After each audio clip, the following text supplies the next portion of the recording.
Nuestro tema en esta mañana es el impacto de la palabra. Pero primeramente veremos a los milagros, sus propósitos y sus significados. Pero quisiera volver del versículo 17 al versículo 18. Y por la mano de los apóstoles se hacían muchas señales y prodigios en el pueblo, y estaban todos unánimes en el pórtico de Salomón. No voy a recapitular mencionando las señales y los milagros que fueron hechos por los apóstoles. El versículo 12 es un versículo crucial. Y por la mano de los apóstoles se hacían muchas señales y prodigios en el pueblo. Había muy pocas personas, aparte de los discípulos, después de la resurrección del Señor Jesucristo. Había muy pocos a los cuales se les daba el hacer milagros y señales. Dos de ellos estaban cercanos a los apóstoles y muy a menudo se les llama los asistentes apostólicos. Y era evidente que los milagros y las señales de ellos en realidad autentificaban a los apóstoles, a todos ellos. Estas señales eran maravillas que se enfocaban en los apóstoles, y por una muy buena razón. Y este no es el único texto que nos dice esto, sino hay 4 otros textos cruciales e importantes que asignan las señales y los milagros a los apóstoles. Y por la mano de los apóstoles se hacían muchas señales y prodigios en el pueblo.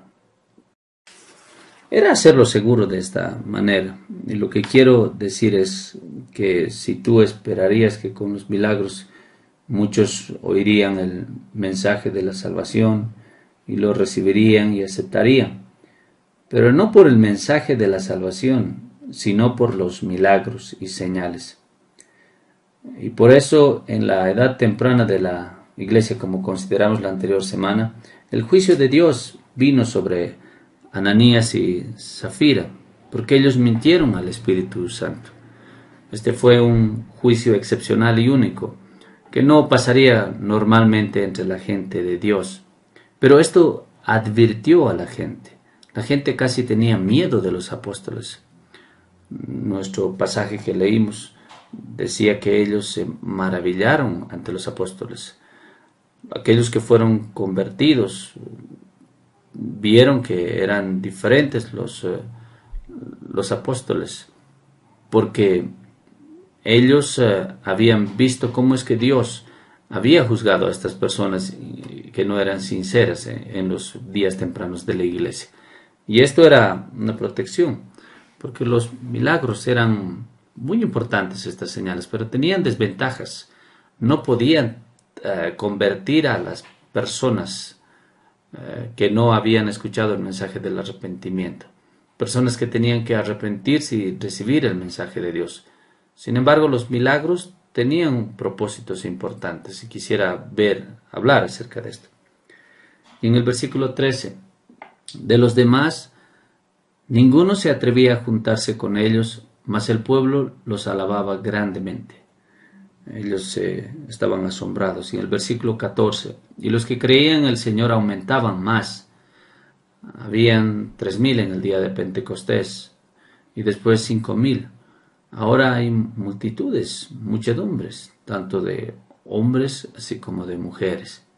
Entonces los números en la iglesia de Jerusalén estaban creciendo rápidamente. Algunas personas dicen que los 5,000 que se mencionan a los 3,000 que ya habían sido salvados, estaban juntos los dos, pero creo yo más bien que los 3,000 se adicionaron a los 5,000. Pero ya a esto le adicionamos las muchedumbres, habían sido adicionadas a la iglesia nueva.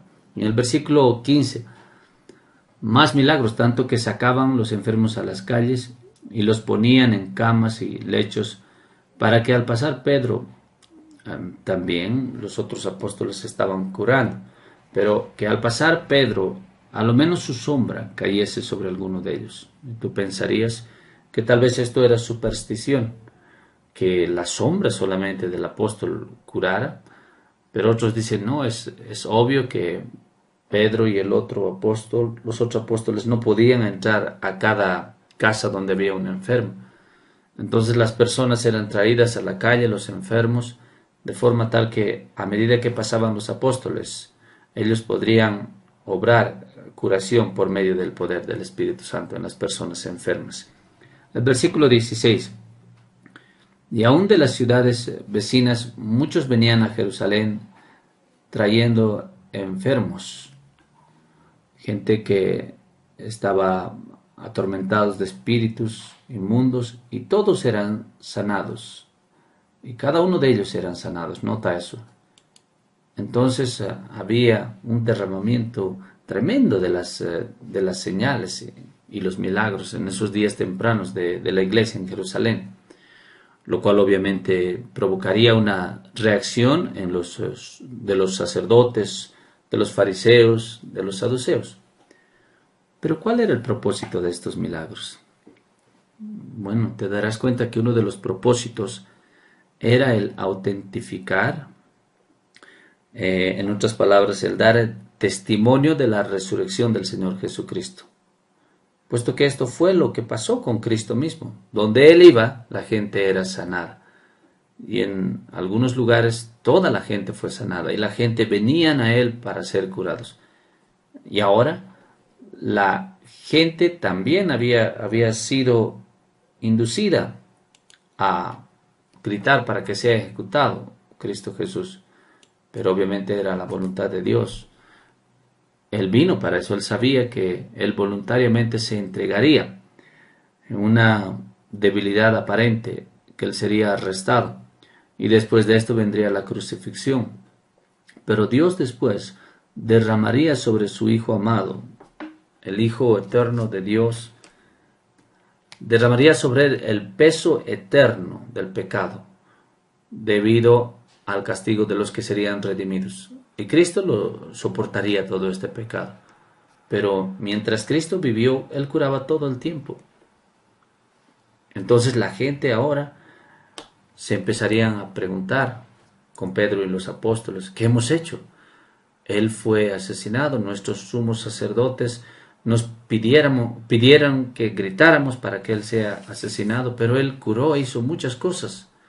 Y ahora sus discípulos, los apóstoles, ellos están siendo dotados por un tiempo temporal con el mismo poder que Él tenía.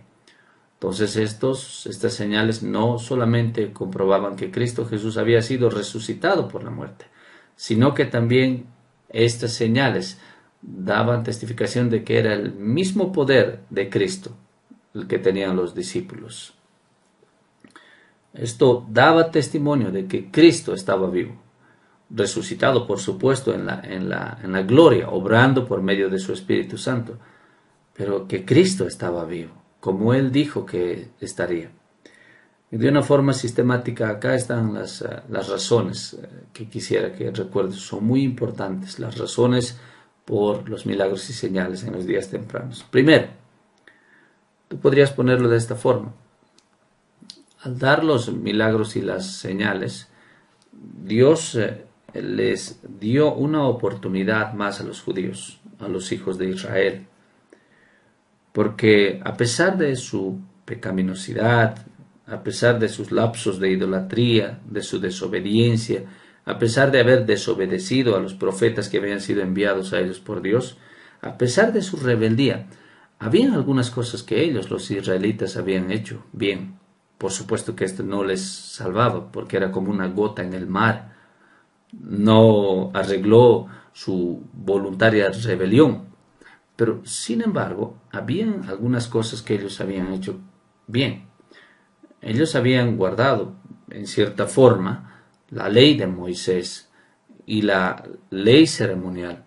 Ellos habían guardado estas cosas. Ellos habían preservado las escrituras sagradas. Esto no les ayudó, por supuesto, porque las cosas que hicieron bien les hizo orgullosos, les hizo autosuficientes, que confiaran en sí mismos, en sus obras, para ser aceptados por Dios, para ser salvados, si tú quieres ponerlo de esa forma. Sin embargo, ellos habían hecho algunas cosas bien. Ellos eran leales, escrupulosamente, leales a Moisés y a las escrituras que habían sido dadas por Dios, y las guardaban y las preservaban. Cuando vino el Salvador y la nueva iglesia internacional judía gentil fue inaugurada, y el sacerdocio fue terminado y la orden del templo ya no había más, la orden vieja pasó y la nueva iglesia del Nuevo Testamento vino. Entonces Dios, en su misericordia y en su bondad, dio milagros. ¿Para qué? Para liberar a los judíos, a los israelitos, de ese apego que ellos tenían a Moisés. Moisés era, bueno, estaba bien, el Antiguo Testamento era de Dios, el antiguo orden fue dado a los judíos, pero ahora esto fue cumplido. Como los profetas habían dicho, terminó, Cristo vino. Ahora es el cambio que se había dicho que iba a pasar. Y la gente que tenían esa lealtad a Moisés continuaron teniendo esa lealtad. Ellos no podían dejar a Moisés, la ley ceremonial, el templo.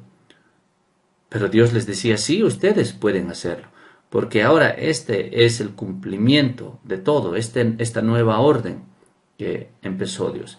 Y para autentificar esto, para liberar a los judíos, si quieres decirlo de esta forma, de esa atadura que ellos tenían a Moisés y al antiguo orden, para eso es que fue dada los milagros y las señales. Tenía un propósito especial. ¿Para qué? Para liberar a los judíos de esa atadura que tenían al pacto antiguo.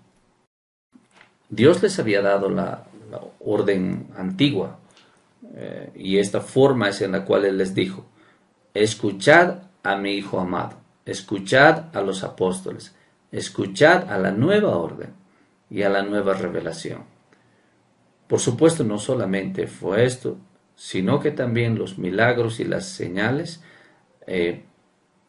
testificaron a los apóstoles de una forma personal. Y ellos necesitaban esto, porque ellos eran los testigos de la resurrección y ellos serían los autores o aquellos que serían, que testimoniarían, que autentificarían la nueva revelación. Entonces, por medio de los apóstoles, el canon de la Escritura vino. Ellos serían todos apóstoles, no habría más apóstoles, incluyendo a Pablo, obviamente. Después de ellos no habría más apóstoles, y ellos tenían que ser autentificados. Y la palabra dice, las señales de los apóstoles fueron hechas entre ustedes, en medio de los judíos, a ellos se les advirtió. Imagínense que si las señales pudieran haber sido hechas por todos, ¿quién sabría quién era un apóstol y quién era no? ¿Cómo es que la gente sabría qué es lo que era qué parte de la escritura del Nuevo Testamento sería autoritaria o inspirada por Dios? ¿Cómo es que la gente sabría? Por eso es que los apóstoles tenían que ser autentificados, porque ellos eran testigos de la resurrección y también por medio de ellos vinieron las escrituras, el cumplimiento, podríamos decir, de la santa palabra de Dios. Y habían otras razones también por los milagros y las señales. Tal vez no les voy a dar más, esto es suficiente porque quiero hablar solamente de los 3 puntos. Las señales milagrosas sacaron a la luz el corazón duro del ser humano. En un momento vamos a hablar acerca de los sumos sacerdotes, de los saduceos y de los fariseos, que muchos de ellos fueron convertidos, pero también muchos no fueron convertidos. Entre la gente que sacaron, por ejemplo, a sus enfermos, a gente que estaba muriendo, que tenían enfermedades que no podían ser curados, entre ellos que fueron curados, hubieron muchos que nunca se acercaron a Cristo, nunca creyeron la predicación de los apóstoles. Y lo vemos esto demostrado. Muchos sacerdotes fueron convertidos, pero muy pocos de los líderes, muy pocos de los líderes sacerdotes. Ellos habían visto los milagros, habían testificado, pero su corazón estaba duro. Y aquí ves la dureza increíble del corazón del ser humano. ¿Y qué nos dice esto? Que la conversión tiene que ser solamente por el poder del Espíritu de Dios. El predicador no puede hacer que la gente sea convertida. Él tiene un privilegio grande de poder hablar acerca de los hechos, de apelar con las almas, de persuadir a la gente a un nivel humano. Pero solamente el Espíritu Santo puede romper el corazón de las personas y hacerles entender su necesidad de ser perdonados, mostrarles a Cristo y humillarnos y hacernos arrepentir. Y los milagros muestran la dureza increíble del corazón del ser humano. Habrán innumerables personas en el día de juicio ante Dios, y ellos se silenciarán, pero sus corazones dirán en resentimiento: si yo hubiese escuchado, hubiese visto de un milagro, hubiese venido a Dios, y Dios responderá a cada uno de los corazones. Los milagros nunca trajeron convicción al corazón. Nunca hicieron que la gente se acercara a Dios. Los milagros no podían hacerlo. Entonces los milagros tuvieron una función especial, debido a que mostraron la dureza y la resistencia del corazón humano. Solo el Señor puede salvar. Bueno, no vamos a hablar más de los milagros.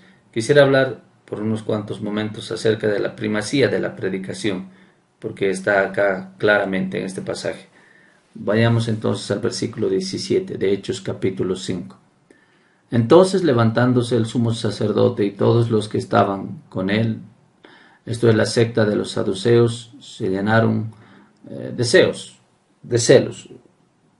Los saduceos, los fariseos y el concilio del Sanedrín. Y el versículo 18, y echaron mano a los apóstoles y los pusieron en la cárcel pública bajo la instrucción de los judíos, y esta vez lo hicieron con fuerza. Los pusieron en una prisión común. En este momento serían encarcelados todos los apóstoles. Antes solamente era Juan y Pedro en una celda, pero ahora están en una prisión común. Este es un proceso de humillación para ellos. Y en el versículo 19, mas un ángel del Señor, abriendo de noche las puertas de la cárcel, aparentemente un registro posterior nos ayuda a concluir de que los ángeles habían abierto la puerta sin que los guardas se dieran cuenta, permitieran que los apóstoles salieran, cerraran las puertas nuevamente y los guardas ni se dieron cuenta. En el versículo 20, y sacándolos les dijeron: id y puestos en pie en el templo, anunciad al pueblo todas las palabras de esta vida. Ahora habíamos estado viendo estos pasajes y tú ves cómo es que los apóstoles hablaron a la gente y a los líderes. Todo el tiempo hablaban lo mismo, que Cristo había sido designado por Dios para redimir, para dar perdón de pecados, para redimir los pecados. Eso es lo que hablaban los apóstoles, y eso es lo que está incluido en este versículo: todas las palabras de esta vida. La instrucción del ángel era: vayan y prediquen a Cristo. Prediquen acerca de su sufrimiento y muerte en la cruz del Calvario, su muerte expiatoria, que es el único camino a la salvación. Él resucitó, Él cambió corazones y vidas por medio del arrepentimiento y la fe. Personas que vendrían y encontrarían a Dios y caminarían con Él. Y esto es lo que los fariseos, los saduceos, los judíos necesitaban escuchar. Porque ellos tenían una religión mecánica.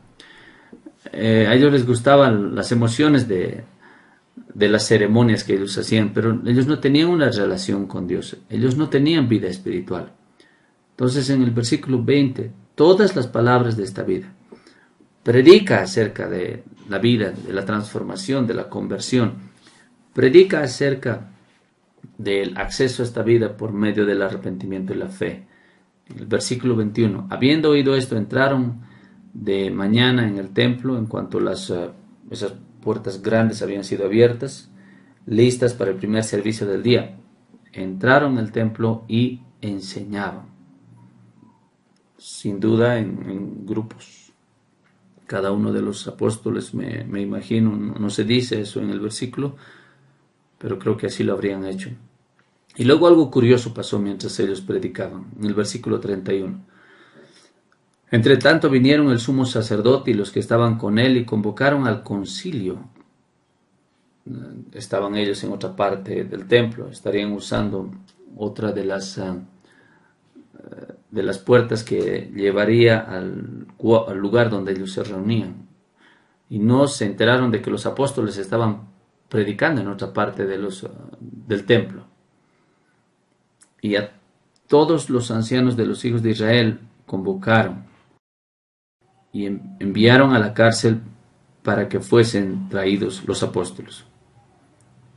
Habíamos leído este registro anteriormente, cuando los oficiales vinieron y no los encontraron en la prisión, y fueron y les dijeron: hemos encontrado la prisión cerrada, asegurada, pero cuando entramos no había nadie, los apóstoles se habían ido. Y el versículo 24. Cuando oyeron estas palabras, el sumo sacerdote y el jefe de la guardia del templo y los principales sacerdotes dudaban en qué vendría a parar aquello. Una palabra muy difícil de traducir, parte de este versículo en realidad. Y los traductores intentaron diferentes cosas. Nuestra versión en inglés, la autorizada, lo tradujeron de esta forma: ellos dudaban o dudaron. ¿En qué vendría a parar aquello?